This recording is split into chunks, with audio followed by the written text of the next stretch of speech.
Welcome to Startup with Ferris. This is episode 101. Yes, we crossed the 100 uh, point here. So I'm glad that you're in, glad that you've tuned in, and we want to talk about entrepreneurship. What's new in the world of entrepreneurship? Let me start with this. Today, we're not talking about motivation. We're talking about mechanics. See, most consultants don't struggle because they lack skill.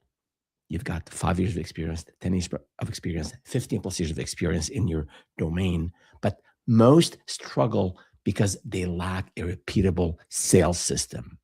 And when I started, I was in the same boat. That was 20 plus years ago. My win rate was roughly 1 in 20.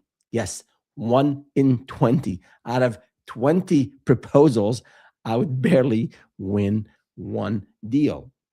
And then through learning, structure, and discipline, that rate went from 1 in 20 to 1 in 3. Now, despite what you see on YouTube and what you hear on social media, that didn't happen overnight. It took me years to master the process, the discipline, the skills to be able to close 1 out of 3 deals. And it wasn't, again, to emphasize, it wasn't because I were more charismatic. It wasn't because I was an introvert and I changed to be an introvert. No, it happened because I learned how sales actually works and the reps that I did to get me there. So today, I'm walking you through that framework, everything I've learned over the last 20 plus years to help you get unstuck.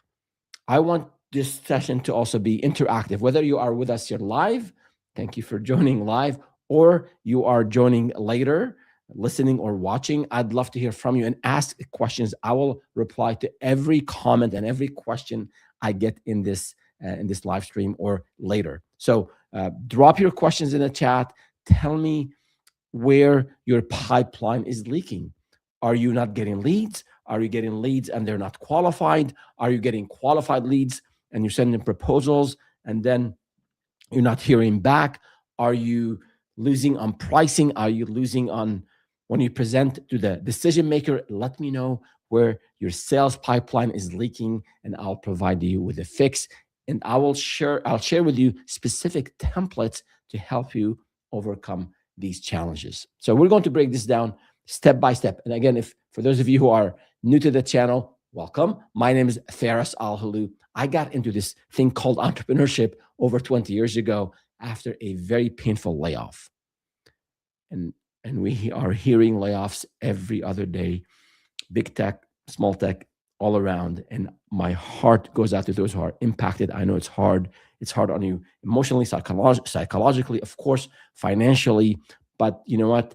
This could be the best thing that ever happened to you. Take a few days to absorb it all, to mourn, to assess what happened, to reflect on what you could have done better. That is all okay for a few days, but then put it all behind you. Put it in a box behind you and move on for the new opportunity, whether it's starting a business or getting back into the workforce. It doesn't matter, but learn from that experience and move on. So when I was laid off, I had zero background in sales. I was in corporate before that, so I was exposed to marketing and sales and operations just as being an employee and I was actually a VP of professional services in that startup that I was laid off from. So I was never involved in selling and pitching and preparing proposals. I was in charge of delivering what was sold. So there was a whole lot of struggle. I had to learn new things, not just sales, but also selling to very small businesses. My business partner and I decided to go after very, very small businesses and sell them websites. That was the cutting edge thing back in 2003. So we struggled. It took us weeks to get that first sale. I had to tap into my savings, had to tap into my 401k, worked really hard. And then over the years, we figured it out. We got to 6 figures, later to 7 figures. And over the years, we grew that one business to 8 figures, sold it to global media giant Dentsu, and along the way, grew other businesses. So everything you hear today It's things I've learned from the trenches. And I'd love for you again to let me know the challenges you're going through so that I can be of help and help you, that I can be of help to get you over these hurdles. And it looks like we have some comments already. Let me check. So this is from Shubham here. Thank you for being on this live stream. And then there's another comment. Are you live now? We are live now. I hope you are listening and watching. It looks like your commenting is from YouTube. So let me first address that first question. I lose at pricing. My clients says pricing is too high. So I want to cover this point later in this live stream, but I'll address it very quickly, is that a lot of folks, when it comes to sales and proposals, when you send a proposal, whether it's a formal document or over email, or if you're speaking pricing with your clients, a lot of people think that this is it. This is the finish line. But the proposal, formal or informal, is just one point in the process. So along the way, from the very first time you met that lead, or the lead came to your website or connected with you on social media, and that the sales process and proposing started at that point. So understanding before you share pricing, before you share a full proposal, there's a fair amount of due diligence that you want to be doing so that you understand the urgencies of the client, the timeline, the important critical timelines they might have, who the decision makers are, and then do they have an incumbent? Are they talking to other consultants? And gather as much information as you can, and then send the proposal and then of course share what you have about pricing. So if it's been you haven't done all that discovery ahead of sending a proposal, then it's a shot in the dark. Pricing is shot in the dark. So I do cover the concept of pricing. I have a long video, an hour and 4 minutes, my longest video to date, on proposals. So I recommend that you go through that video, and I'll point to it in a second here later in the video, and go over and just understand all the things that have to happen before you share pricing information with clients. So I know some clients come to you and say, how much is it going to cost me? How much is it going to cost me? So if you have to do it because they're insisting, otherwise they're going to go just walk away, you might want to give them a range with some caveats. But over time, you want to focus on understanding the issues that the client has, what other services they're getting from maybe competitors, if they have an incumbent, if they're doing it in-house. So I go over all of that in that proposal ultimate guide. So check it out. So let me I have another comment here about experience in retail store. Yes, I owned a restaurant at one point, and I did work when I was in college and helped other founders and business owners. But let me go through some of the content. But if you have a specific question about the ticket sales, let me know. But let me go to the main topic here. So the first thing I want to talk to you about, I want to talk about 4 main things today. One is identity and conversations. So you as a business owner, you as a founder, think of yourself as a problem solver. Don't think of yourself as a salesperson, as a sleazy salesperson, as someone who's trying to manipulate and cheat their clients. No, you are a problem solver. As a consultant, as a business owner, you're helping someone solve a problem. They have some pain you can address. They have some aspiration you can help them achieve. So that is really important. It's a mindset. And sales is all about conversations. And there's one metric I want you to track. If you're serious about growing your business, if you're serious about entrepreneurship, and you're serious about building and growing your business, initially, there's one KPI, one key performance indicator, and that is how many conversations are you having every week?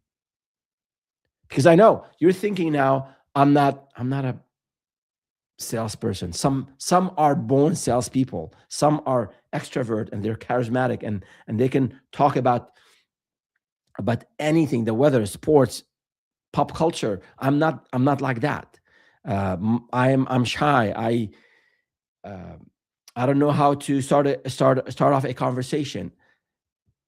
I can tell you, and there's data behind that as well. And from my experience working with 250 founders and more, top performers, high achieving salespeople have invested heavily in learning about sales strategies, about sales tactics, and more importantly, they've practiced, they put all of that in practice, and they put all of that in action.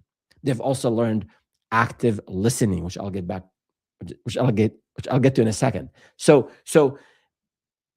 no matter what personality you have, no matter what experience you have, if you have decided to start a consulting business, if you have, or maybe you've already started and now you're struggling, if you're in those situations, I want you to know that sales is learnable.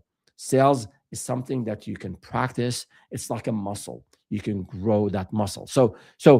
And to grow that muscle, you're watching this video, you're picking up some tips. Yes, I'll have some other resources for you as well. But the most important thing is action, is not perfection. I don't want you to wait till your pitch is perfect. I don't want you to wait till you have the most amazing proposal template.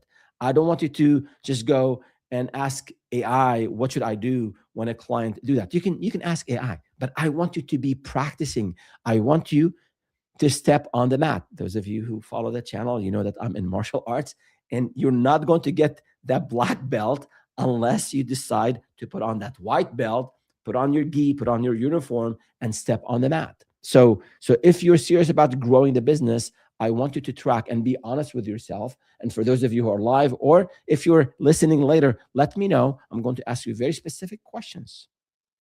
How many meaningful sales conversations did you have last week?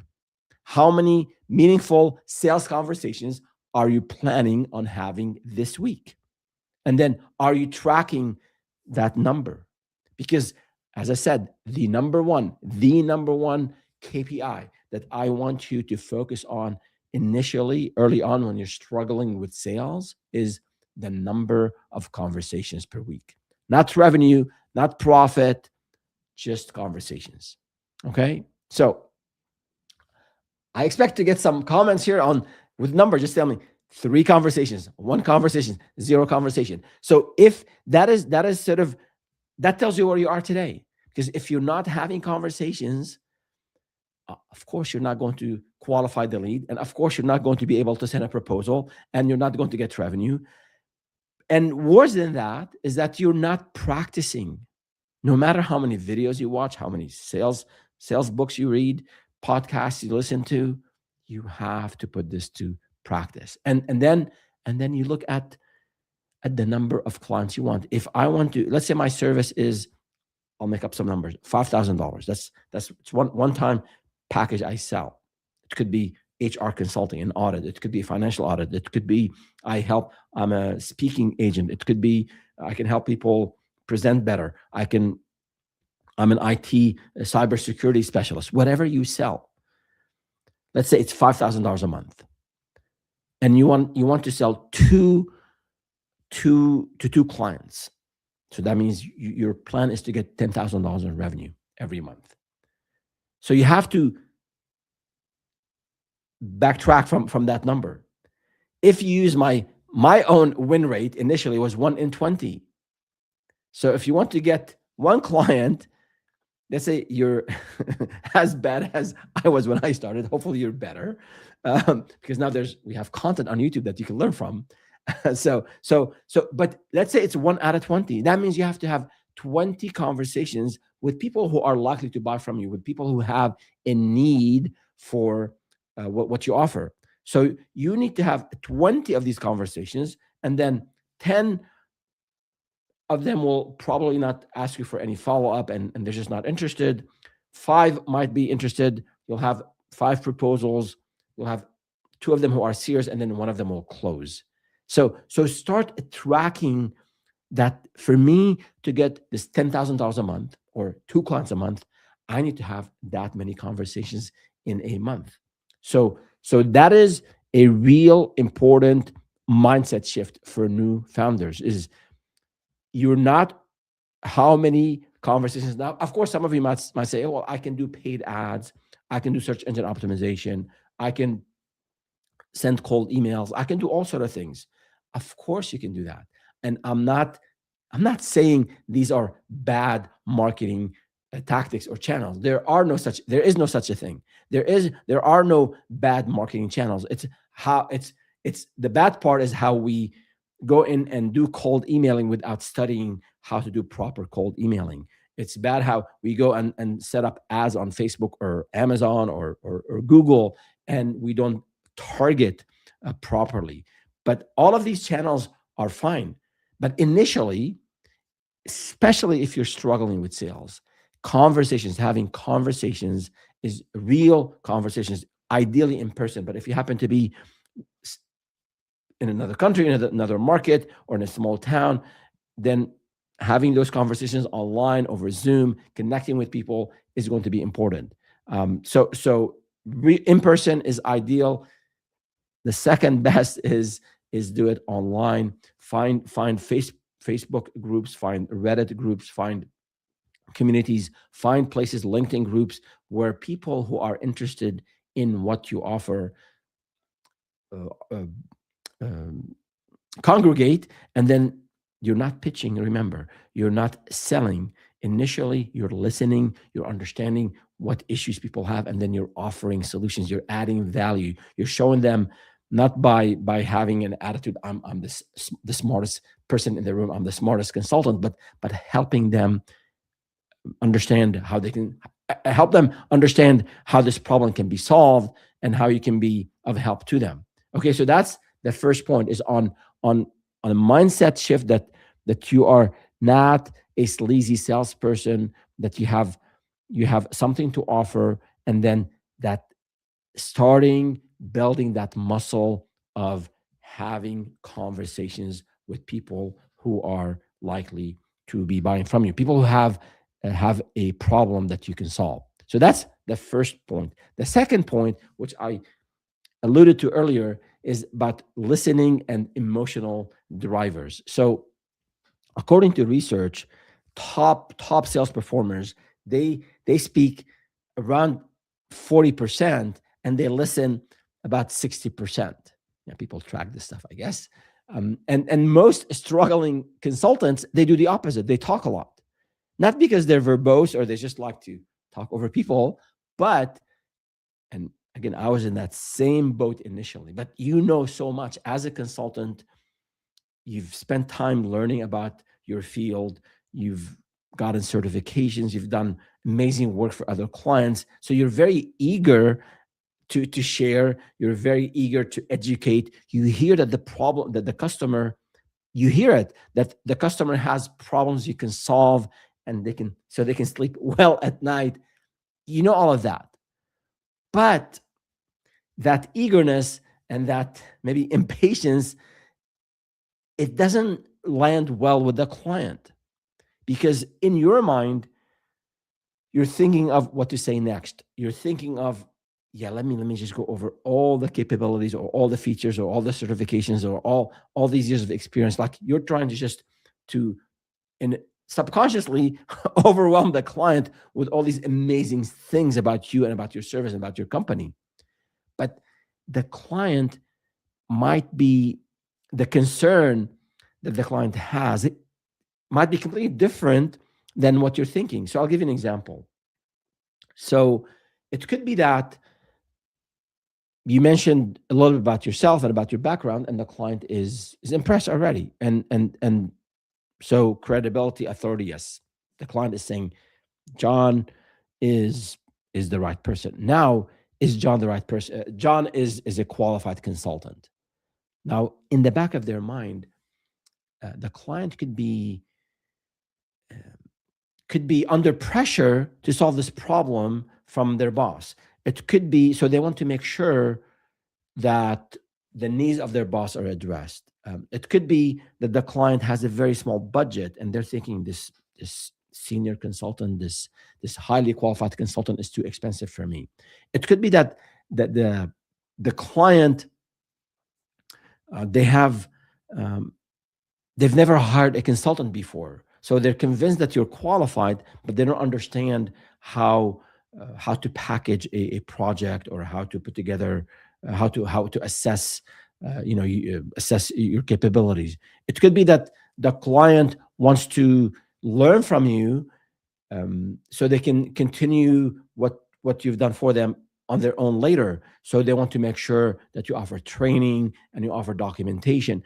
Again, these are just examples of what could be going on in clients' minds. So yes, they're persuaded and they're impressed by your capabilities and your certifications, but you have to dig deeper into all the things that are going on in their minds, and also all the questions that they may have to be answer to their bosses and to their chief financial officer before they bring you in for a formal presentation, if you're, say, talking to them in a networking event. So I think it's really important to listen carefully and not just jump to keep impressing. Of course, you want to impress them. Of course, you want to share your credentials, but you have to pause and listen and validate and confirm. And I have an entire video on active listening, and also confirming what you're hearing. I believe it was in the proposal. Yeah, in the same video I mentioned earlier, the proposal, the ultimate guide to proposals. So you can go there. I'll put the link in the description for those of you who are listening or watching later. So the idea here is that it's not just a technical solution that the client is buying. There also could be, there's a fear of loss. It could be they're very worried about their reputation when they bring you in as a consultant. They want to make sure that what you do for, maybe their promotion is going to be contingent on completing this project, and they want to make sure that you're the right fit. It could be they want to have total control of the deliverable and the documentation. So again, it's not just about logically your solution making sense. It's also addressing the emotions of the buyer. And in this whole sales process, you're paying a lot of attention to every word they're saying, to signals. If you're speaking with them in person, watch for body language, ask questions, dig deeper without being annoying. And again, I cover a lot of that in the ultimate guide to proposals that I'll put in the description later. So again, the second point here I'm emphasizing is that you want to be a good listener. You want to practice active listening. You want to summarize what they've told you, not just be thinking while they're speaking, thinking, what do I want to say next? All of that, these are good skills to have as a founder, and actually active listening helps within your team, employees. It's a very good skill at home. If you're married, I've been married for a long time, so you learn that you have to listen if you want to have a healthy relationship. So apply that in your engagement with clients. Don't just nod your head and think, how do I pitch? How do I convince them? How do I show that just listen to them. And they feel that. People, when you are connecting with them at that deeper level, people sense that and appreciate it, and they open up and they tell you exactly why they're doing this. So, and maybe one thing you learn is that they don't have a budget for this now. They want to do it 6 months from now. So that could be your cue. And if you learn that, then you'll stop. If you learn that they like you and they want to work with you, but this is just not a good timing at all, then you mark it in your CRM. And if you don't have a CRM, you can use my DIY CRM, the worksheet I have. I'll link it in the description. and make sure that you stop wasting time by following up every week. And I'm a big believer in follow-ups and the importance of always connecting with the client and adding value. But if they told you they're really, really busy, they're understaffed, they don't have time to bring you in as a consultant, now check back with them in 3 months or 6 months, then that is what you should do, right? So all of these are signals to help you be more efficient and more effective in the way you present yourself, in the way you pitch, in the way you start conversations, in the way you follow up with these leads. All right, so that is the second point. The third point I want to talk about today is about funnel, the sales funnel, and then some math around the pipeline. So let me share with you. Give me just 1 second right here. I want to share with you, when I say funnel, some of us have been exposed to sales funnels and some of us have not. So let me go here. All right. So you see this, and this is an article on the website here. Give me 1 second.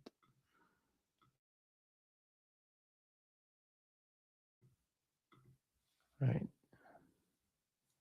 So I have an entire video, a 20 minute video on sales funnels. And basically you'll see here, and I'll put the link to this article in the description as well. But you'll see that at the very top of the funnel, there's this stage that I call it, the phase called awareness. This is when people know that you exist, right? And they come to your website, or you meet people at events, or you do one of those marketing activities that I talk about in other videos. But people now know that you exist. They reach out to you, you reach out to them, you're having that conversation. So that is, again, and this is when I talk about awareness, you're not selling to everyone, you're selling to a specific target audience. So this target audience, if you are an IT consultant, you target people who are in healthcare, who are company size between 100 and 500. This is your sweet spot, right? So you're addressing CIOs and CTOs and COOs of those companies, right? So that is awareness. And then education, you start to share more information about your services. You start to listen more about their needs. This could be a very formal process if it's a bigger company. It could be a conversation if it's a smaller company. Then you have evaluation, and that is when you're evaluating them if they're a good fit for you. Although you don't want to be very picky when you're starting, but it's important to make sure that you can service them, and also they're evaluating you and making sure you're a good consultant for their company. And then there's a bit of negotiation. It could be about pricing. It could be about scheduling. It could be about the scope of the work, about how many training sessions are included. So all of that good stuff. And then there's that win at the end, or the sales, or at times, obviously, there's that they tell you thank you, but no thank you. So there's that commitment. So these are the steps of the sales funnels. And it's really important to know that if you go online and you search about sales funnels, you'll see a variety of what appears to be conflicting frameworks. So you might have a 9-step funnel, a 7-step funnel, a 3-step funnel. You might see people who bash funnels and say, no, it's more of a different kind of framework. HubSpot has a different approach to it. But at the end of the day, it's not about the shape of the funnel or how the funnel works. Of course, nothing is in life. Nothing is linear. Nothing's going to come very smoothly and go through a funnel like the one I showed. But I think understanding these stages is really important, because every sales has to go through these stages, right? Someone might have already done the research. They're very educated. They're evaluated you already. Maybe they know you from a previous life and they're ready to buy, and they maybe just negotiate on pricing. So that could be, they come into the funnel at the very, very end of it. But if you don't understand that every buyer has to connect with you, you establish trust with them. They understand what you do for them. It's within a specific scope, within a specific timeline, within a specific level of quality. all of that a buyer has to go through. So don't be confused if you see other funnels or other frameworks. It really doesn't matter. It's understanding that buyers go through these phases or through these stages before they make a decision. So that is really important. If you, especially if you're selling to B2B, and if you're selling large and complex projects and solutions, that funnel might be very elaborate. That education phase might take you weeks, because you might have 3 or 4 groups of stakeholders. Your main point of contact, who saw you at a dinner or at a wedding, or you saw them at the gym, you talked to them, yeah, they liked you, you got on a Zoom call with them, you went over your product, your solution, your service, they loved it. But then they still have to get the finance people on board. They still have to get the CFO on board. They still have to get the IT people on board, because IT might be involved in implementing your solution. They still have to get, if the small business, maybe the owner, the CEO on board. So depending on the complexity of what you're selling, and also the size of the project, keep in mind that you might have different, within these phases. Education, as we said in this example, it might take a long time to get a group of, or groups of 4 to 5 stakeholders involved and on board with what you're offering. And that's just part of the process. It is not something to be frustrated about. Now, if you're selling a $500 project, or a $1,000 project, or a $2,000 project, things should flow faster. I'm talking about the US market, probably a single decision maker. But if you're starting to sell things $5,000, $10,000, $25,000 and above, typically you'll go through more of that diligence and more of that process. So don't let that frustrate you. Just understand it is part of selling, it's part of business, and you never know how long these things take. According to research, a sales cycle for B2B, larger, enterprise solutions, just the sales, not implementation, could take anywhere from 3 to 9 months. So be prepared for that, and don't put all your efforts and all your eggs in one basket, and just this one lead is going to give me this $50,000 project, and it's just going to make my day. It's going to make my week, my month, my quarter. Have more leads and plant more seeds, and have more leads in the pipeline. So in a way, you're having like staggered deal flows going on, in case one is delayed, one is put on hold, one is canceled. You still have other leads going for you. Okay, so that is on the funnel. One thing here before I go to the next stage or the next point is that, as we said earlier, and I'm a data person, I come from an analytics background, published a book on that back in 2016. But I want you to also have some math around your pipeline. And if you're using a CRM, like a HubSpot, like a Salesforce, Pipedrive, they have a lot of these reports in there. Keep that data clean and monitor it on a weekly basis. Or if you're using my DIY CRM, then you can just, you'll see it. I have actually, I built a pivot table in that worksheet that you can use. So it tells you the different leads you have, and what stage they are in, and your win rates and all that good stuff. But the idea here is you can keep it very straightforward. How many leads am I getting every week? Of those leads, how many are qualified? Of those, how many I'm educating or I'm presenting demos for? And then how many proposals I'm sending? And then what is the outcome? Am I closing 1 in 20, like my win rate way back then? Is it now improving to 10 out of 20?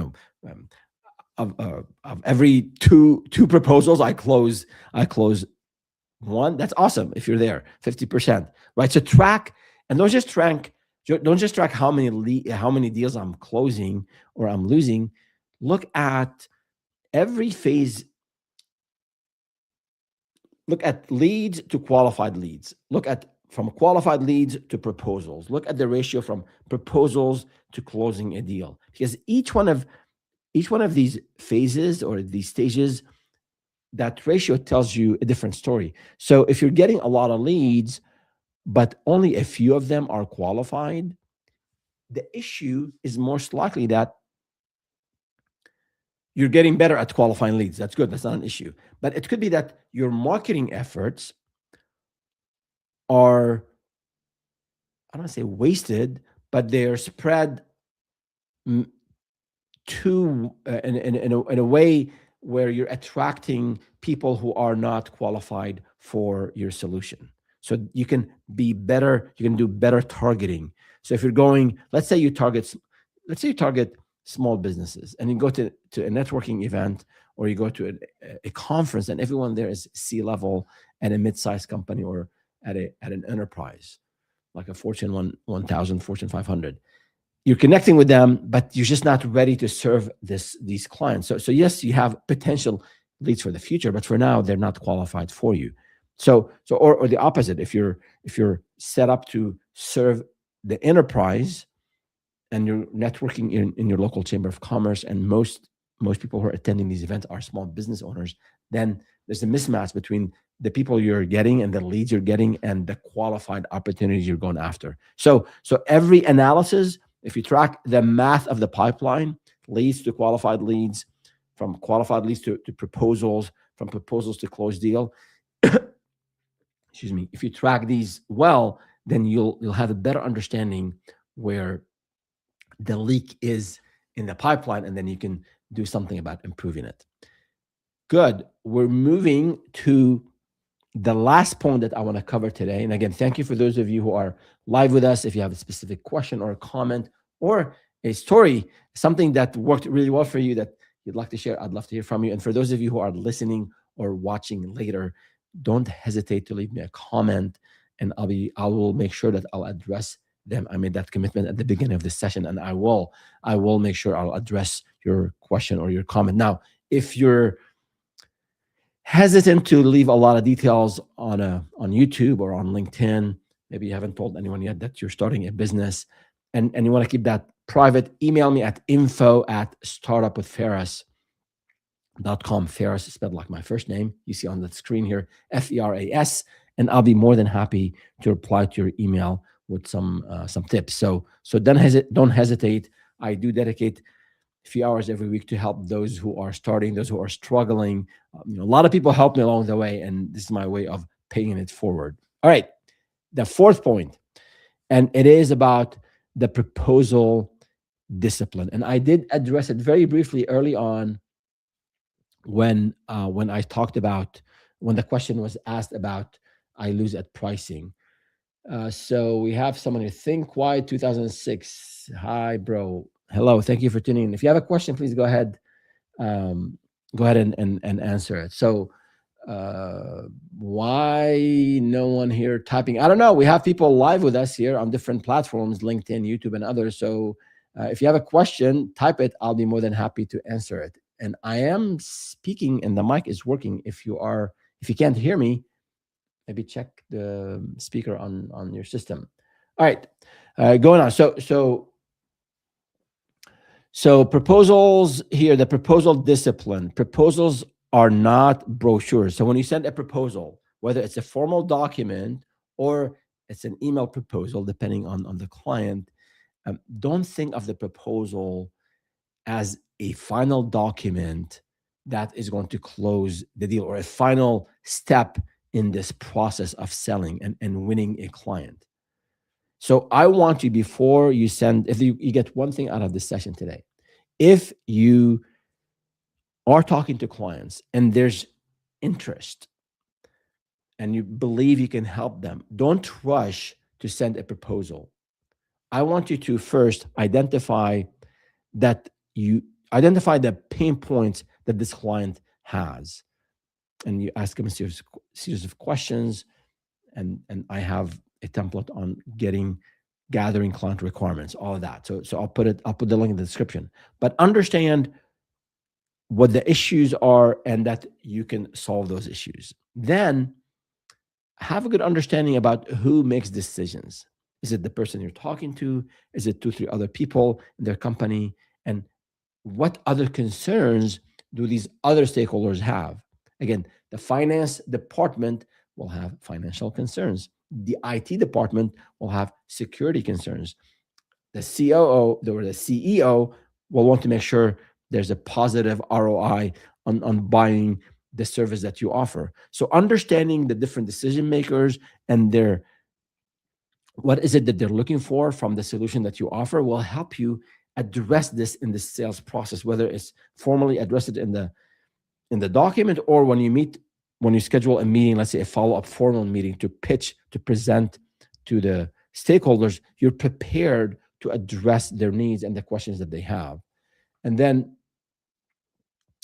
the other thing is, are they looking for something right away? Are they just researching and getting to know more about the marketplace in a formal setting? In a formal government purchasing process, or in large enterprises, they have RFIs, requests for information, or they have RFPs or RFQs. So a lot of times, uh, clients want to know the latest technologies. They're planning for next year's upgrade, what have you. They're not ready to buy right now. I'm not saying you ignore these leads. It's just understand where they are on their own buying cycle, so you can then plan the way you want to follow up with them differently than if someone is about to buy next week. So understand the urgency of buying. That's really important.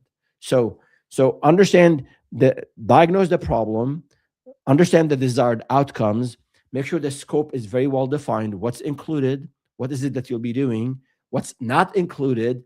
What is it that you want the client or a third party to do? And then the specific milestones. All of that will be super helpful to you. Well, I would say prerequisite to winning a proposal, a quote, a deal. So before you rush to sending proposals, make sure you have that information. And then I cover a lot of this in this ultimate guide to proposals. For those of you who, let me share my screen here 1 second. You should be able to see it right now here. Yep. If you go to the channel, again, this channel is at Startup with Ferris. And if you scroll down to here,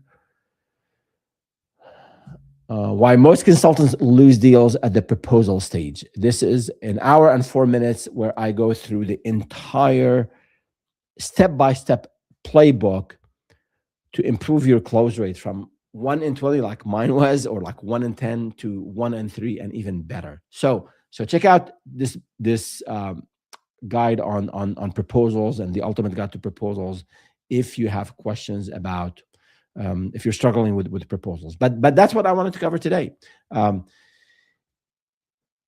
It's about mindset. When you start a new business, when you are a founder, when you are a business owner, you are responsible for sales. You are responsible to generate revenue. You cannot delegate this. You cannot outsource this function initially. Later, you can. You can hire a more seasoned salesperson, all that good stuff. But initially, you need to build that marketing muscle, that sales muscle, and learn how to deal with objections, with the rejection.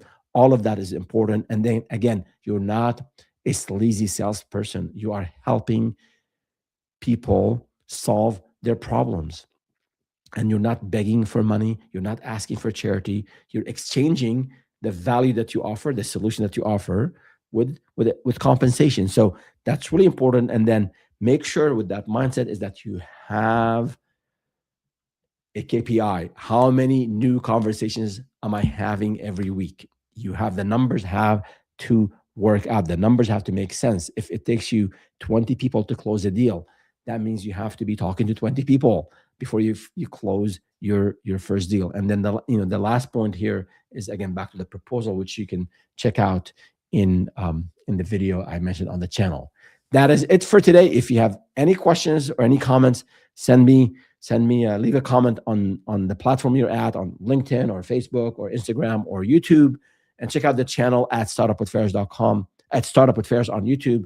And then if you want to send me an email, go ahead and send it to info@startupwithferris.com. So go out and put that number. How many sales conversations are you going to have next week? Put it in the comment and tell me the week after how those sales conversations went.